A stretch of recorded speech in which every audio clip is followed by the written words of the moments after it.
ในเมืองเจ้าเอาโจหาเจกินเบียร์เจ้ามันคงหักมันเซลแหงเหรอโอ้ผมเคยรู้สึกผิดหวังอย่างปัญหาเกี่ยวกับความรักเยอะแบบนั้นครับถ้าสมมติว่าเราเสียดายถ้าเราอยากกลับมาคืนดีจะอยากบอกกับเราแต่จะว่ากับเราว่าคอยพิดไปแล้วเมื่อนั้นคอยให้โอกาสเจ้าเดิมมันกลับเจ้าแล้วเจ้าสิกลับไปลงเราอ่ะน้องคิดว่าเราคงไม่มีโอกาสกลับมาลงสมมุติถ้าว่าสมมุติคือเขาเคยลงกับเราว่าผู้หญิงเราอยากเป็นผู้หญิงที่ใช้หาเงินใช้เองบ่เป็นข้าวผู้ชายประมาณว่ารับผิดชอบตัวเองเลยโอ้แล้วเป็นคนที่เก่งมากๆเลยก็มีมุมมองเกี่ยวกับความรักที่เลิกแท้ๆไม่ใช่ให้นะกว่าสนิทๆเพราะเขาอยากเลยเขาประทับใจเราเป็นผู้หญิงที่หาได้อย่าง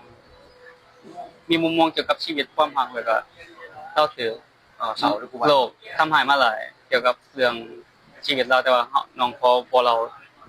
รางวัลสิทธิ์ไว้มึงต้องเราเขาหักเราหลายมึงหักเราหลายเขาปกป้องเราในส่วนนี้ในส่วนที่ปกป้องได้มึงหักเราหลายเขากูหักเราหลายเขากูหัก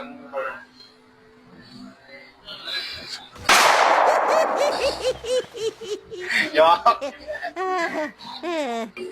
เขาอยากออกไปจากประเทศเราหมายความว่าออกไปเดกลับมาเดนะออกไปเฮ็ดเวียก